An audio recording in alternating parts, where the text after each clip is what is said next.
Folks, what is going on? Welcome to a new episode of The Commission. I am your boy Arden, head honcho of the Foresight, and the moderator. I'm joined by, of course, our lovely group of hosts, folks who I truly enjoy being peers with, friends with. And let me just give you guys, honestly, a round of applause because, ever since the last time we saw each other, which was maybe October, everybody here has been killing stuff. Like I could literally go Armand, my freaking the pen is still sharp. Stay busy podcast cooking up. Goddamn the writers room. So much more. The man's doing features now on articles. He's getting interviewed now. I love to see it.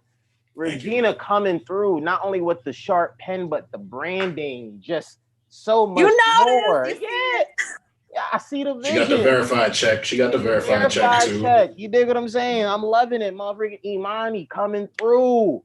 Manager. New promotion. I know Audio Magnu, what's up? Price of the brick going that up. hair is speaking volumes. I see it too.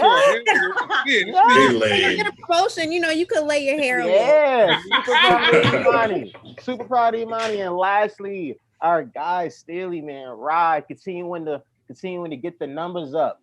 New video out. How much we talking, Staley? What, near about 10K? Right? 10K within 24 hours? What we talking? Yeah. I ain't gonna Men lie, women lie, numbers don't. Hope taught us that. I love y'all, man. Thanks. For real. So I'm happy for everybody here, man. Everybody's cooking up. I'm happy to call you guys my peers and my friends. And man, what a show we have in store today. We got a few topics to talk about. And oh yeah, happy holiday / happy New Year / whatever's coming up to the audience. Glad that you guys made it through. Glad that the family and friends made it through. Let's get it. We have to react because this was supposed to be the point of episode 3 in December, which was the 2020 Commission Awards, first ever. Breather ruined everything because they suddenly went out of business. I got my money back, but I was hurt. I got my money back. Yeah, I was really looking forward to it, man, because we had the camera crew on deck. Armand, like you had a nice little fit. I was going to walk in playing trophies. I was feeling really good. I actually had 6 trophies made for the awards. I was going all the way in with it. First ever. I mean, there's always next year. Oh yeah, I'm gonna keep them next year. I'm gonna try to get them like rescribed or something, maybe like 2021. But and also we established our own voting committee. Literally 25 people voted. So huge salute to you guys. And hopefully everybody read the article because in case folks haven't, I have the winners up here. I'll do a quick run through. The 2020 rap MVP from the Commission Awards happened to be Lil Baby. He won with 63% of the vote. There was a tie for R&B MVP between Brent Faiyaz and Giveon. 2020 Rookie of the Year was Pop Smoke. 2020 Comeback Player of the Year was Bryson Tiller. 2020 Producer of the Year, Hit Boy. 2020 Record Label of the Year, Griselda. 2020 Song of the Year was actually undecided because it was split between 4 records. 2020 Album of the Year, Alfredo. 2020 All Culture First Team, Lil Baby, Pop Smoke, Megan Thee Stallion, Freddie Gibbs, and Hit Boy. The second team happened to be Benny the Butcher, Drake, Roddy Ricch, Lil Durk, and Verzuz. And for the third team was Kalani, Brent, Giveon, Jack Harlow, and Don Toliver. Staley, let's start this off with you. Based upon the selections, what comes out to you right now? How do you feel about it? I was actually humbled and actually learned a lot and by my fellow guestmates. Imani said something that I didn't see her perspective until I actually had to do my research. And yeah, Lil Baby does deserve it. I can't front. There he goes. Episode 2, that classic back and forth. I had to break down the perspective of it. And like, of course, my perspective was such from an artist perspective of just like what I saw Benny do. I'm like, bro, that shit don't happen. Like that shit don't fucking happen every day. So I'm like, nah, nigga, I gotta give it to him. You bugging. But then I took a step back and looked at the whole fucking picture.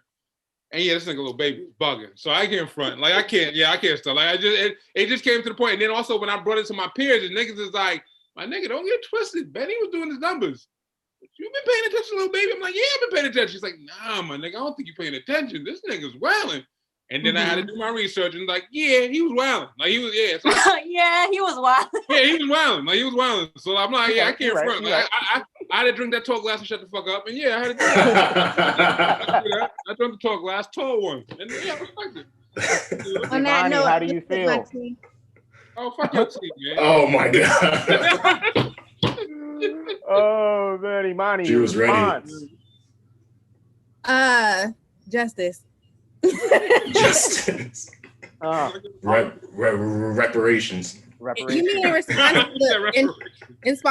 response to how the voting came out, or in response to stealing? Yeah, to the list. Yeah. Okay, so I'm Little Miss Critical over here. That should be my rap name or whatever. LC. Fire name. LC for short. I agree. I agree with a lot of this list. Like I loved Rookie of the Year for Pop Smoke. I thought Griselda killed it, even though I voted for LVRN, because I just think from a marketing perspective, they like the way they just come together. And Epic tie for second. Yeah, yo, I don't know. That shit is just so fire to me. But I'm just like, why are we giving Jack Harlow all culture third team? Like he's like Phillip Rivers. Like he just gets by off of being mediocre. Like, okay, like wow. I don't know. You got two Colts fans in the building. Yeah, yeah. But like, I don't know. It's hard times. I think he's good. I don't know. At first, I wasn't trying to give him like an easy pass either, like because I thought he was mediocre as well. But I don't know. I think he put out like a solid year of. But he's solid. He's not great. Like I can think of countless other people who could spit, but I think we're just like, like I'm not gonna lie. What's popping? That's fire. However, let's not act like there aren't other MCs who could be at the same level he is or whatever. I just feel like people give him so much credit because he partners with Atlantic and he's white, but that's just my opinion. You know what? Yeah, you're like, that's a good point. Like I'm thinking like, oh, I do think his music is fire, but what you're saying is, yeah, it is fire, but what else? Like, so I do kind of see, I definitely see what you're saying actually. Hands down, being white definitely helps him. We're not taking that away from him. But I've listened to 3 solid projects before this one the one he just dropped, which had a big a big drop. I mean, a big push for it. And yeah, I can't say he's mediocre. Like, I won't give him mediocre. Will I give him to like one of the best MCs out right now? No, not yet. But I can't give him mediocre. He's definitely not to the point where he makes me rewind, and to the point even from his perspective, even like. A lot of the shit that he talks about, I can even to the point of my age, from his age, I can still necessarily digest it and fuck with it and also see his perspective. So like, I can't say mediocre. I can't give him that. Now to the point of all culture, my all culture was totally different from everybody else's all culture. So like, I didn't really put those. He didn't fall into any of those. But I won't say he's mediocre. I can't do that. Armand, how do you feel? A lot of these didn't surprise me. I think Lil Baby just undeniably deserves it. Brent Faiyaz and Giveon in terms of R&B, they absolutely ran the year for R&B objectively. Pop Smoke absolutely deserved Rookie. I was surprised by Bryson getting comeback player because me too. There was a lot of critique surrounding how he pushed Trap Soul, putting out the Anniversary Deluxe and then coming with the Project Anniversary. Like a lot of people said it came and went. So I was really surprised, like he was people's comeback player of the year. I honestly forgot who I voted for. And like, even though I am I did, but even though I am a Tiller fan and like, I did like both of the Deluxe and the Project, like I couldn't like fairly say he was the comeback player of the year this year. Hit Boy, not surprised. He was producer of the year. Record label of the year, Griselda, absolutely. Benny and Conway had an incredible year. I'm not going to give any comments on West Side Gun because I'm sure you all. We got big. I'm sure you all. I'm not messing with him. Yo, he really used Armand as like the rollout. Man, that's a fact. That was nasty. Imagine if his tweet is like an album cover or some shit. Like I would die. That would be great. And I was a little surprised by Alfredo being being voted album of the year. I mean, it only won with 18%, so like that's not like a huge margin. But most of these were pretty solid. I agree with a good amount of them. Even I do agree with your point. Like I wouldn't have put Harlow all culture third team. And again, I really don't remember who I voted for, but I definitely didn't put him third team or any team. Like I think he's been welcomed into the culture. I did like his album. I do like his rapping ability. And I think there is still another level he can hit, because there are some people saying like he could be bigger than Drake at one point, and that just doesn't sound right to me. Brother. I hate when people do that. That don't make no sense to me whatsoever. That's the white hope angle. I'm sorry. They're just white and he can rap. They need someone. I'm sorry. That's not going. See, I don't think that will ever happen. I don't think people will ever let that happen. It won't. No, it's like, and like honestly, there were a lot of people a lot of people didn't like the album, and they were like, oh, I'm done with him. Like I'm not gonna listen to his stuff anymore because the album didn't connect with them. So yeah, it's a very tough time. A lot of people there's a lot of critics. Everyone's a critic, as we know. So like, I don't know if anyone's ever going to let Jack Harlow hit that level. But I think the thing I was most happy to see was Lil Durk make it all culture second team. Yes, I think Lil Durk had an incredible year. If you look at 2020 artists, like, and you know, he was one of my top feature artists of the year. But if you look at his like personal output, his album, the deluxe, like everything he was doing himself aside from features, like he really made a name for himself for an artist who's been doing this for a while, and a lot of people people are still finding out about him. So I was really happy to see him get his flowers this year, get his recognition. Yes, and he started 2021 off hot with I think he's coming with the deluxe to The Voice soon. And as Regina probably helped the Stay Down streams go up a bit. So I think Lil Durk is headed towards a very strong 2021. Old Navy. Before passing this to Regina, of course, I got to make sure I stay prepared. Armand, I do have your response. I have everybody's responses. Oh, yes, please. Oh, please. Like, fact check me. Your comeback artist of the year, I don't know if you were trolling or not, was actually Nav. Oh, no, I 100% stand by that. Okay. No, raps Nav? I'm not judging. I'm just here to clarify. You had Nav for comeback artist of the year. And yeah, I would say this, your all culture teams were very diverse. Very diverse. Bad Bunny got a mention, WizKid got a mention. Conway and Benny got mentions. Kalani, thank you, good brother, got mentions. Appreciate it. Regina, how did you feel about the list? Were you surprised? Were you not? Overall, I'm satisfied with the results. I feel like people voted the way they voted, and like the right people got chosen. I just want to ask, who did you guys? Well, we just heard Armand's, but who did you guys pick for your comeback player of the year? Because although Bryson's wasn't like, you know, the most flawless comeback, because a lot of people were saying it was mid or whatever, but like who else had like that moment though? I can't really think of anyone else who I would have voted for. Let me say this first.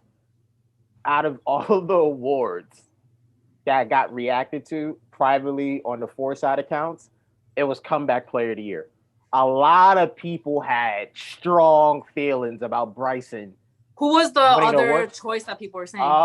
The second choice, and he was my choice. I thought it was clearly Big Sean. I thought he was comeback player. I don't know. I don't think so. Quality or not, I felt like Sean was so quiet and he came back. I was like, who else? I mean, Bryson, yeah, but I thought Sean was comeback player of the year. I love Big Sean, but the Detroit 2 project was so disappointing to me because I love Detroit so much. Oh, Arda, we've talked about this a million times, but like Detroit 2 is not being replayed, not even just like for me, but I feel like a lot of people aren't really replaying that much. So I don't know. I picked Bryson, but Lil Baby, I feel like none of us can argue with that. And then Giveon was my R&B MVP. I feel like we just haven't heard a voice like his in so long, just like the richness of it. And I love how he just sticks to the music. You don't hear about him unless he's putting out an album or he's talking about his album and explaining it. Rookie of the year, who did I put? I think I put 42 Doug, but only because I don't know if this was Pop Smoke's rookie year because he dropped his album like 2019. I don't know. I think he obviously does deserve like this type of title, but I just didn't know if technically this was his rookie year. His album was my album of the year. So obviously I love Pop Smoke. And all culture teams, like I can't disagree with any of these names. Album of the year being Alfredo. I was pleasantly like surprised with this result because I didn't think people would vote for it, but the fact that people did like makes me happy. Yeah, I agree with honestly the consensus. I know for me personally, before we move on, I was honestly surprised with the record label of the year choice. I mean, I definitely felt as if Griselda was a strong choice. I personally went with Atlantic just because you had Cardi, you had Rowdy, I think Uzi's Atlantic, and they have a couple of other folks that it's like, man, if we're talking impact, the longevity of the year and what they were doing, I felt like they were a clear runaway. But I'm like, I wasn't too ashamed of, oh man, you got to pick Griselda. I mean, Griselda basically made A to A plus quality music this year and had one heck of a run. So I commend everybody for voting. These awards were very, very fun. I look forward to the 2021 commissions. And up next, I definitely, as we get into 2021, what happened? I'm curious. I want to know what the 4 songs of the year was since they were decided. Yes. Oh, okay. Yes, I'm gonna go right now. I don't mean to steal your flow, moderator. You be moderator. No, that's a good question. Yes. Yeah. Imani, no worries about that. The 4 songs that actually tied were WAP, The Woo, Savage, and We Paid. All Go 4 crazy. fire picks. Literally split. Go crazy. It was literally split. And me and I actually had a couple of people help me count the votes and get awards. They was like, yo, Arden, I think we have a 4-way split. I'm like, you gotta be kidding me. They was like, nah, it's 4 joints, but it's all right. But it's pretty ironic for the 4 side. Now for 2021, we have such an interesting year. Like we talked about before the show, of course, this is the fact that the 3 giants should be dropping a lot of different things. So to kick this conversation off, I remember saying it on a recent episode of the Foresight podcast. For me personally, the biggest thing I'm looking forward to in 2021 is reconnecting with the mainstream. For me personally, for the first time in my music life, I was totally underground, completely underground. On a day-to-day basis, I was listening to a lot of underground / upcoming artists to where that was it for me. And I had a chance to meet a lot of those artists, cover work, Steely being one of them, to where this was my soundtrack. I wasn't in tune as much with the mainstream like I was before. Okay, oh word, this person dropped. Cool. All right, this person dropped. But I was under it. I was in that bad boy. So Regina, just to stick with you, what is the biggest thing? Well, it's a 2-part conversation. We got what's the biggest thing, we'll touch on that you're looking forward to, and then what is the biggest thing you're not looking forward to. Let's stick with the first. Regina, what is the biggest thing you're looking forward to most in music this year? Damn, that was when we were hit with the questions beforehand. Like that was just gonna be my answer in general. I didn't know you were gonna like lead with it, but I was thinking like I'm excited for this year because I don't know if they like I doubt that they obviously purposely do it, or I don't know, maybe they do, but this has happened before where like all the giants did drop like in the same year, and like that was just, I'll never forget that. Like I personally am super excited to see that. I don't know if people are jaded or like they're like, oh, we don't care about a Cole album or a Drake album. I feel like people say they are, but when it drops, it's gonna be all over your timeline, and hopefully they do deliver. But I don't know, that was gonna be my answer. Like I'm excited. No, go ahead. I just had to provide context. My bad. If you got more, keep going. Because I don't know if there were like other things that people were gonna say, but that definitely came first to my mind. Like, yo, I'm excited. Like I'm not tired of them yet. I want to give them one more chance. I'm a huge Cole fan, but this year definitely I'm not caving for him. I'm like, yo, this year was not your year, sir. Like it really wasn't. But I'm definitely looking forward to hearing like a full cohesive project from Cole, because I feel like he's good at doing that, like making like just full projects and like having them all like do like one concept. And I'm curious to see what he's gonna do this time, because For Your Eyes Only was kind of like the whole grown, like new dad, like older man type of theme. So I don't know if he's gonna do that this time, but he already did that. But yeah, I'm curious, but I'm excited. Imani, what about you? What's the biggest thing you're looking forward to in music this year?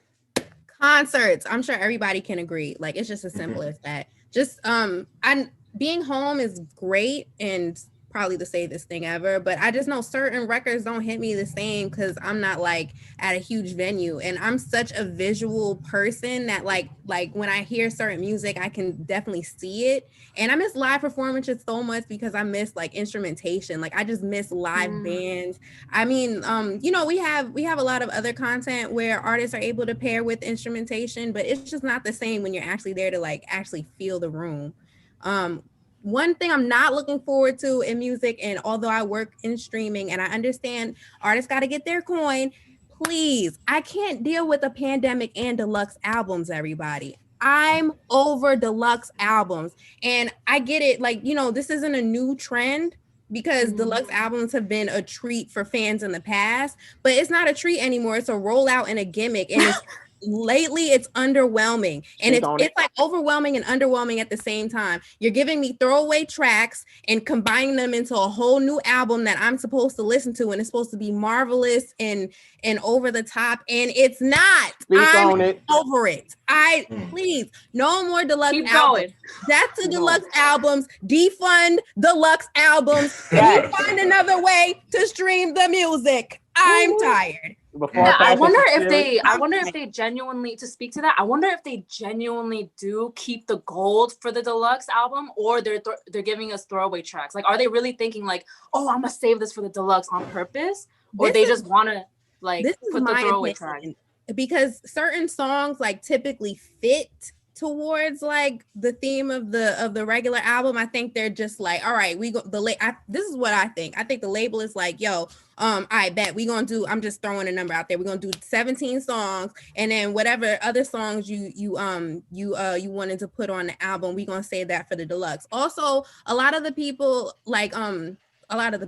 artists like Future and Uzi, when they did their joint project, they put like the songs they previously released on the deluxe, and it's like, bro, we don't fucking care. Like, we don't care. I am so frustrated as somebody who loves music and respects the hustle. I'm just like, this is so ass backwards and it's lazy. Like we are so creative and digital and forward thinking this generation. We can come up with something totally different to make sure people get paid and the music still gets played. Like, and thank you. Hey, before I go to Yo, Steely, you convinced me. You convinced the shit out of me. Before I go to Steely, first thing, let me do a URL. Don DeMarco, and we gotta clap it up. What a run! Seriously, what a run! God damn. Let it out my press, Jesus. Yeah, what a run. Steely, what are you looking forward to, my guy? What are you looking forward to? What are you not looking forward to? Give us the 411. Before I get into that, I would like to announce my deluxe album that's coming out for It works with Steely, though. It works with Steely, so let's get it. But just to let you know, the deluxe album that I am doing, it actually has nothing to do with streaming. It has to do with more of like the fan base that really do fuck with me and the people that necessarily are. I'm actually doing it on CDs and vinyl. So my deluxe is only going to be on CDs and vinyl. That makes sense. I'm copping. So the extra records that I'm doing will only be on CD and on vinyl. I'm sorry, I'm getting cold. So yeah, I will be doing the deluxe though. But I respect what you're saying.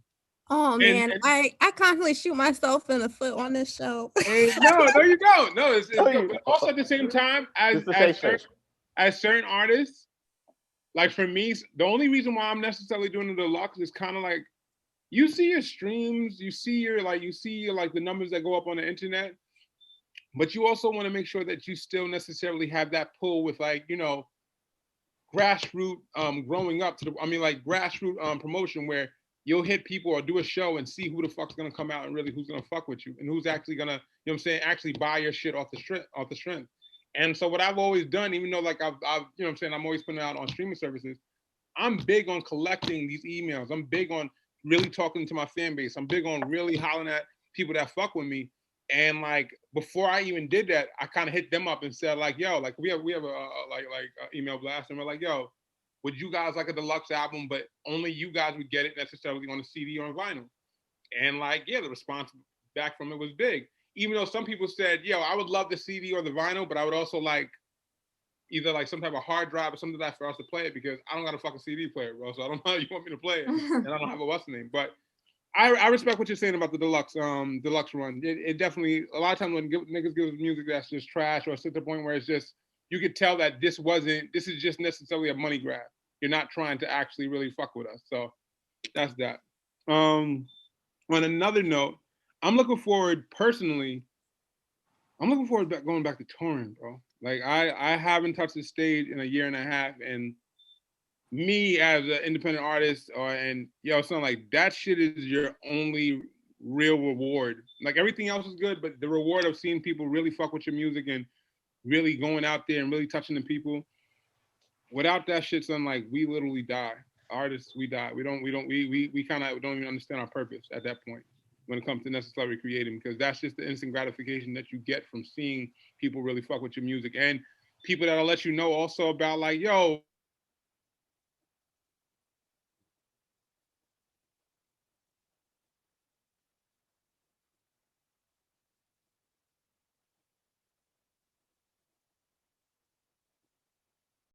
my mouth all by my damn no, self. You didn't. Nah, I think it's like super clear that, like, because I definitely agree with Imani, but it wasn't in reference to like how people, like an artist like you who will approach the deluxe album correctly. No, I agree with all you guys. I actually do agree. I do think it's a money grab. I do think it's bullshit. So like, yeah, no, I agree with you. I don't 110%. Sweet. Armand, how you feeling? You hear us? Yeah, I can hear you guys. All right. Yeah, Armand, how you feeling? So there's 3 things I'm looking forward to this year. One, I'm looking to see who the next big the new R&B face is going to be. Like 2019, I think like Dreamville's Ari Lennox had a really big year and everyone was really big on her. 2020 was definitely Giveon's year as the new face. Brent's been around since 2016, so I won't call him a new face, even though I think Fuck the World exposed him to a lot more people. So I'm interested in seeing who the 2021 new face of R&B is going to be and who everyone's going to be excited about. Secondly, I'm looking forward to a new project from Tierra Whack.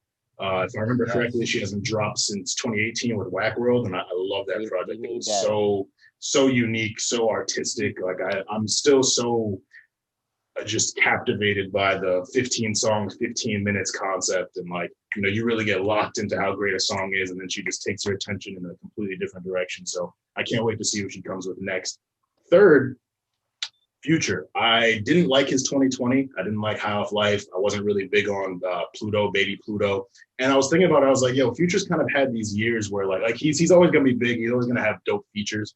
But like if you look at his projects, like 2016, he had Purple Rain and Evol. I wouldn't say it was a bad year, but it was a down year compared to his 2015. When you look at his 2017, he had Future and Hendrix, which he dropped back-to-back weeks.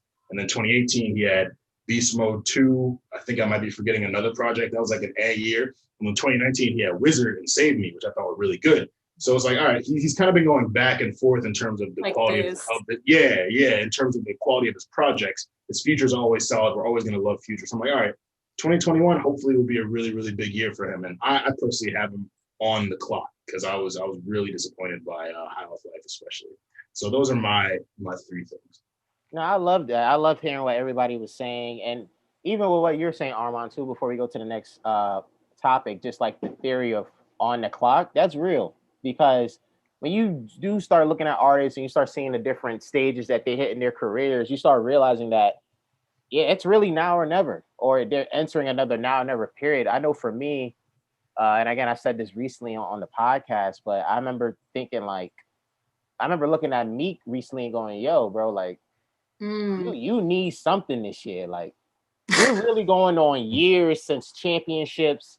The 4-pack was cool. I'm happy he introduced Vori into a lot of our lives because Vori's really dope.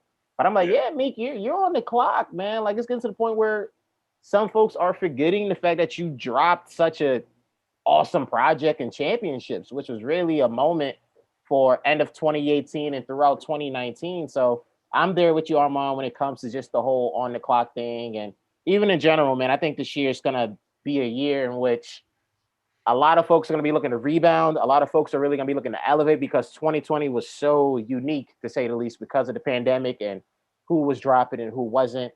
Lastly, we are talking about, I think we decided as a group, are we going to focus on Verzuz or are we going to try to do a double header with Clubhouse and Verzuz? How do we want to do?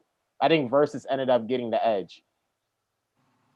On Clubhouse, I wound up getting the ed.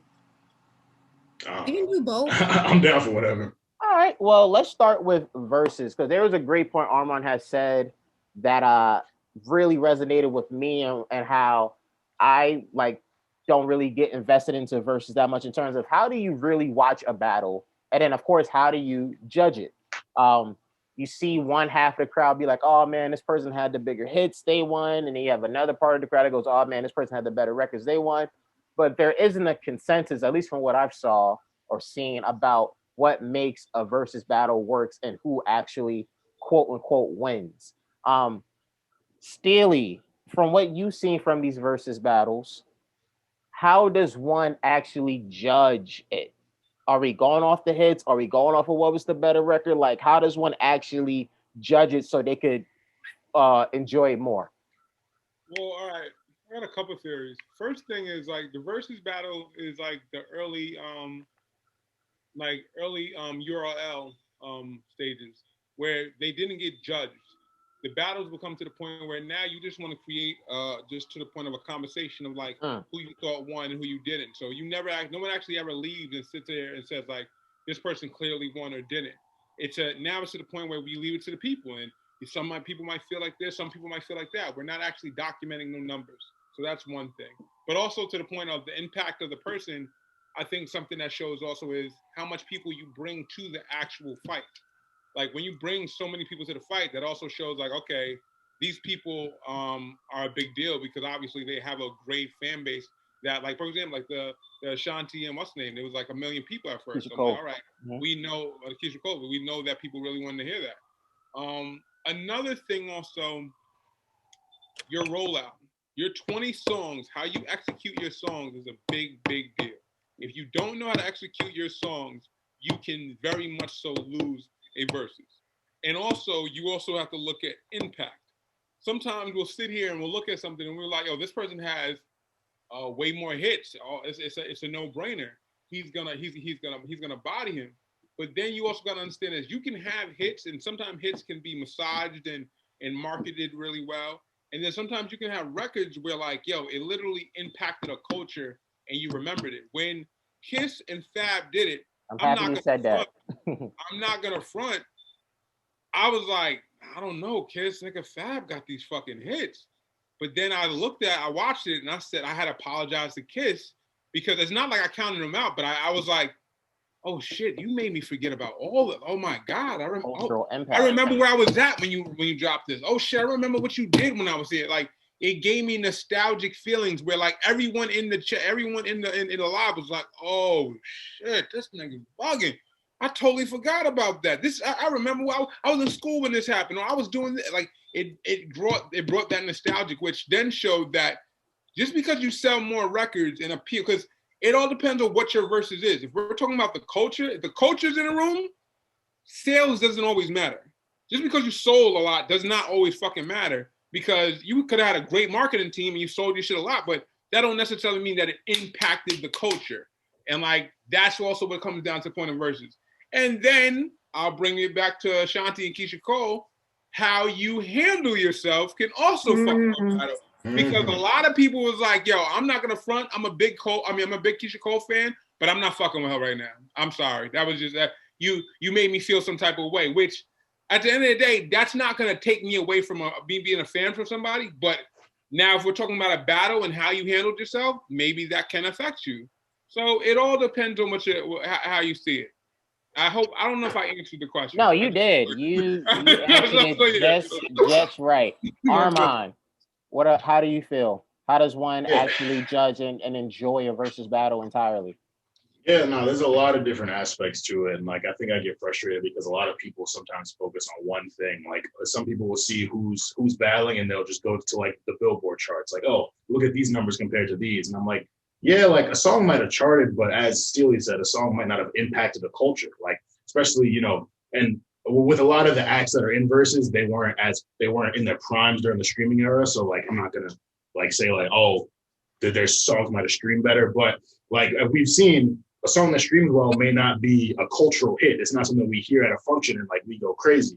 So there's, numbers and charting definitely matters to an extent. but there's also the cultural conversation. It's the way that songs make us feel.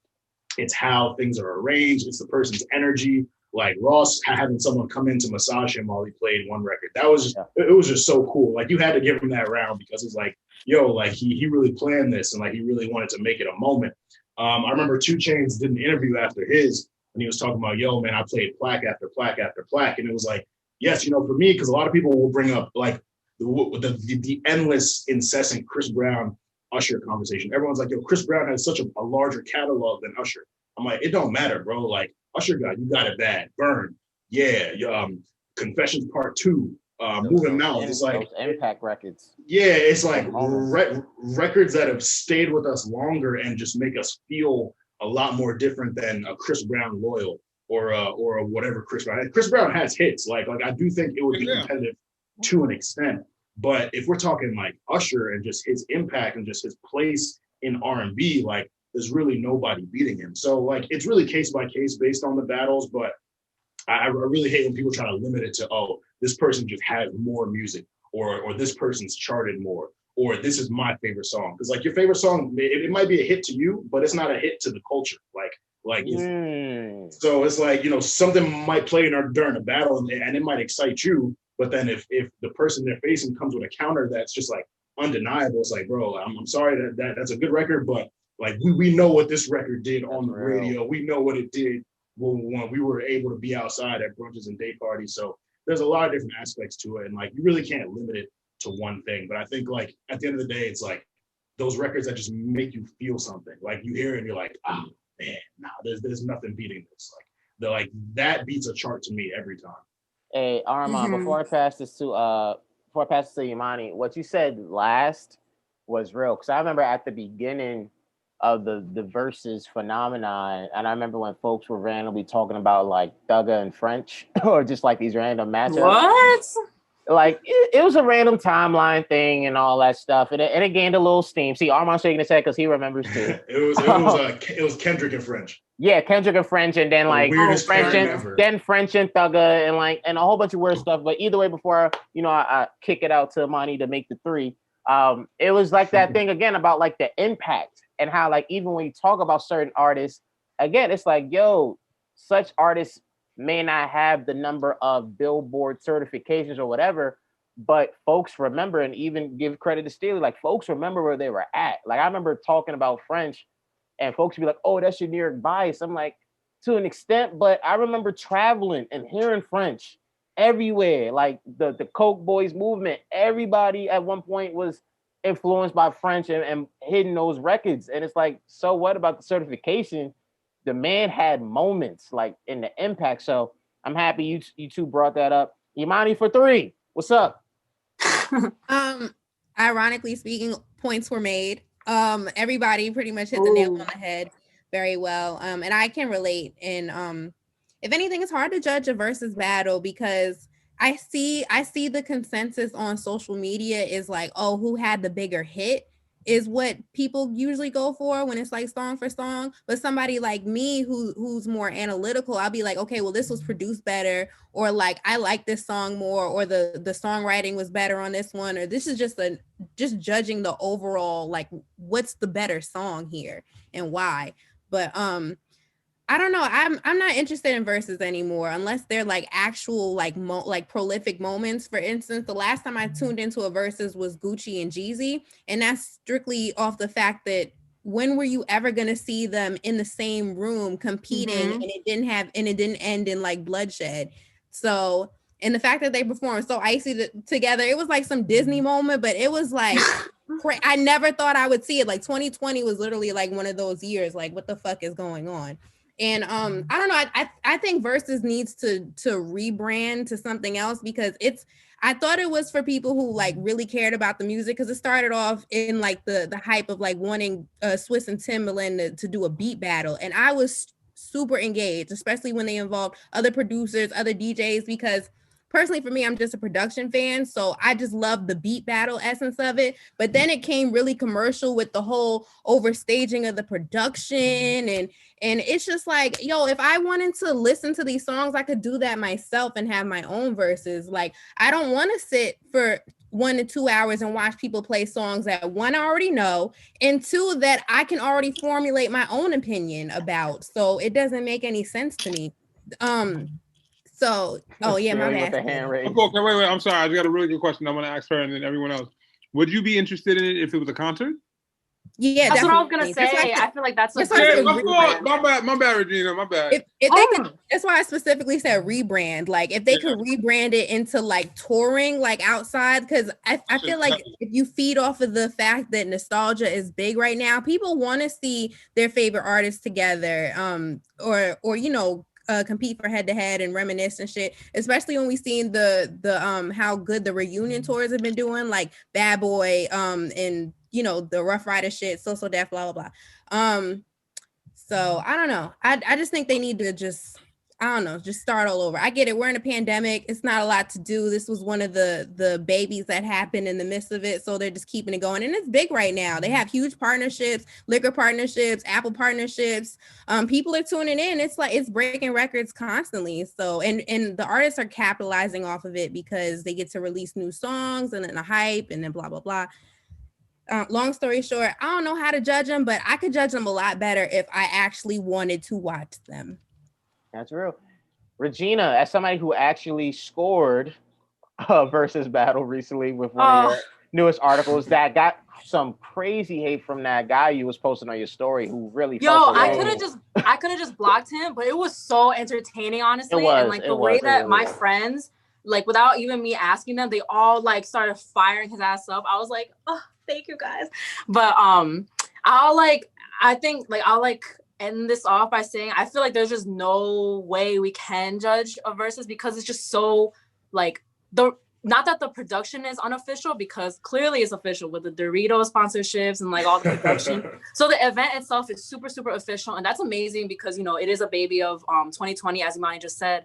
But the actual winner of it will never get like an official way to judge it unless like Timbaland and Swizz like declare a winner themselves. There's no way anybody will ever reach a consensus because I mean I already knew this, but I like relearned this as I like put out that article, the Billboard article, like from my timeline.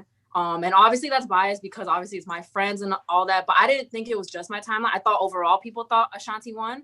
But seeing the response to that article, not just from that crazy man, but like from the replies to that article and the quote tweets from the article, people were like, you guys just don't want to give it to Keisha. She won. There was a lot of people on Keisha's side. So you'll never know because your timeline will tell you like, oh, Ashanti's the undisputed winner, clearly. But there's a whole nother world that thought the opponent won. So you'll just never have an answer.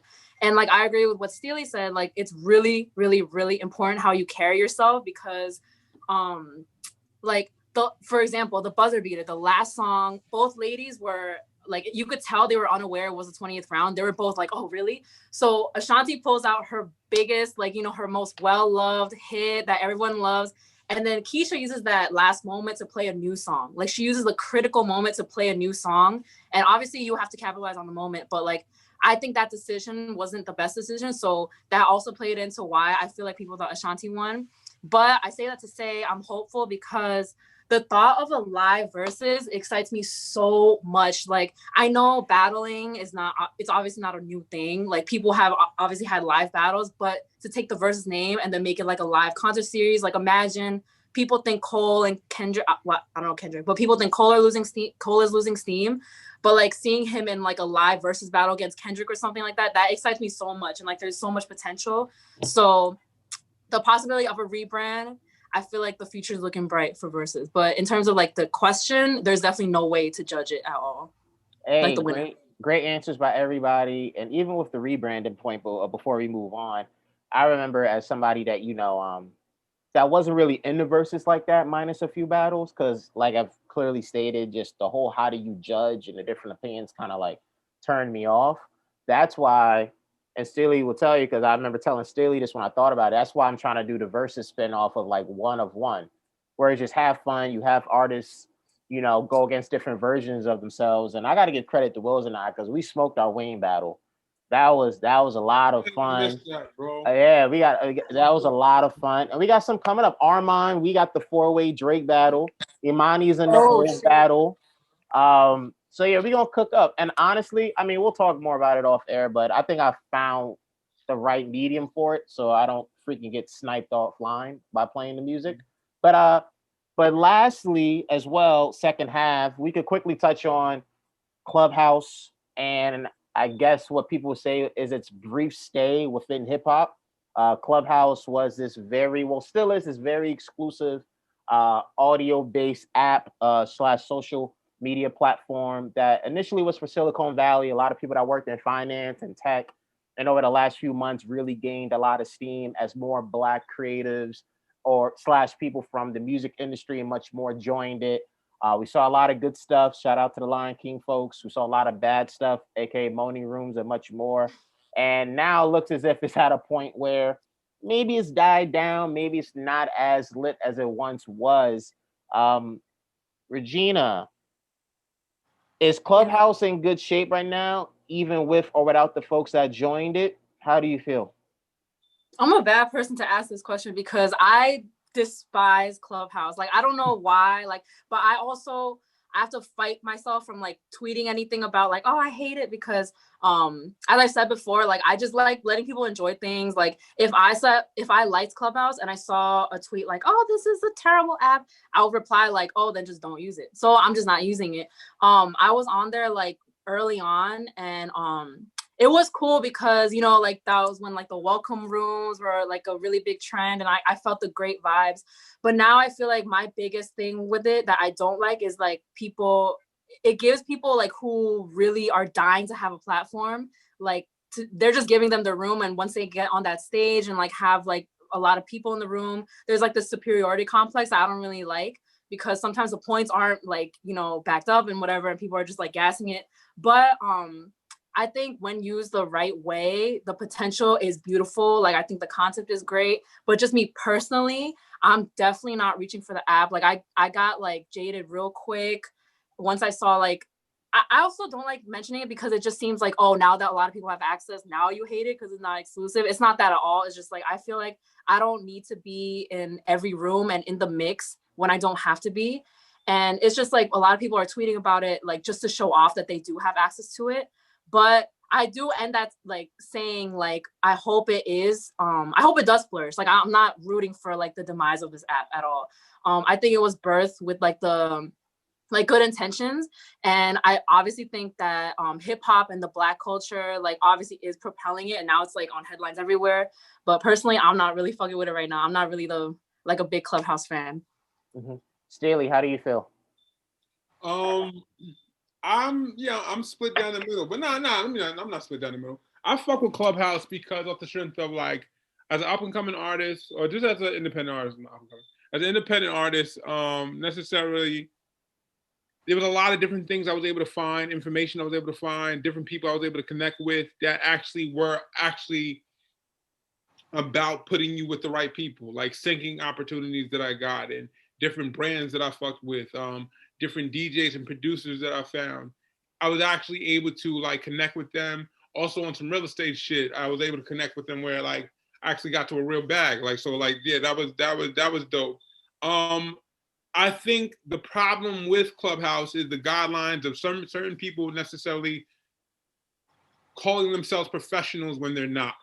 And calling themselves professionals when they haven't done shit. And literally to the point where like, why am I following and listening to you, nigga, if you ain't fucking done nothing and they basically are just trying to co-sign yourself. Don DeMarco. Yo, for real, like that's the problem. It's like, so yo, this is what you need to do to get here and get there. And then you go to the nigga's page and he's not anywhere. And I'm like, then why the fuck like, what are you doing? Like, it adds more sauce to the game where it's like, now niggas now I gotta sit here. It's like fronting became even more digital. Like, you know what I'm saying? Like, niggas is bullshit. Like, the capping became Don DeMarco, so what a bar. So, oh my God. Yeah, like, wow, he said fronting became more digital. That's a bar. Wow. I'm typing that up on my list of quotes. I ain't gonna lie. That's the shit that was whack about it. But then there are some people that drove you to the right position and put you in the right place. And you got into some of the rooms where people were talking about shit that like, yo, it did elevate you and you did understand it. And it's just the fucked up thing about it is that, and this has just always been the game, period. The talented people and the people that are about the culture and people that fuck with it, 85% of the game that we have to worry about is finding, no, fuck it, I'm not 85. 90% of the game is finding out who the fuck is real and who's not. And that's the fucked up thing where it's like, damn, nigga, like, you really had me believe that you was a real one. And now I got to go through this bullshit and I didn't have to do this. And now that was the whack thing. But the things that the people that were real, it should have helped. It was dope. It was super dope. That's how I felt about it. Nah, that was incredible. That was another Don DeMarco from your boy. I literally put that in my collection of quotes. I do have that in my notes. It was the latest one after a quote I got from The West Wing, which I enjoyed watching on Netflix, which was, there are two things you don't want people to see being made: laws and sausages. Steely's right out. Oh my goodness. That's real right there. That was Money. Again, I just rolled with Steely on the pick and roll. You know what I'm saying? Regina came through with the cut to the basket. I need another kick out three. Listen, I'm your guy. Just call me Monty Allen, okay? Monty Allen. Let's get it. But okay, so I feel like Clubhouse fulfilled a specific need that we had in the panoramic. I mean, obviously it's the pandemic.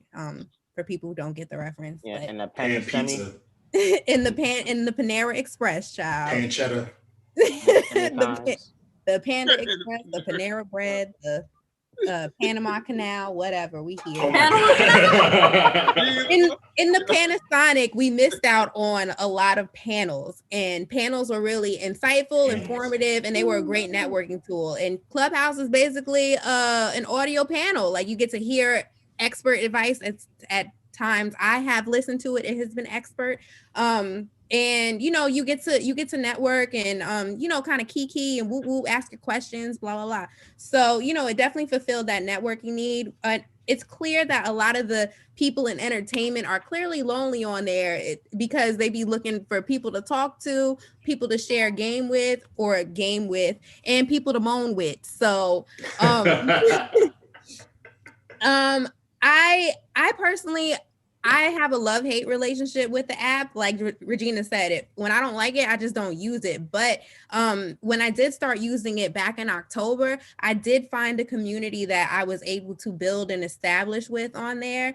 I personally just like to listen and learn. That's my habit on the app, because I don't really have expertise that I feel like I need to share on there. I love to share my opinion and ask questions, but I don't feel the need to fill the room with my bullshit. Like, I have other platforms for that. So I just hate that people feel the need to be the loudest in the room or just want to hear themselves talk. But I mean, that's with anything. You can see that on Instagram. You can see that on Twitter. Like, Clubhouse isn't anything new for that. I think it's the future. I clearly see audio rooms being developed in other apps. Like, I know Twitter is in talks about it. That's going to implode if that ever does follow through fully.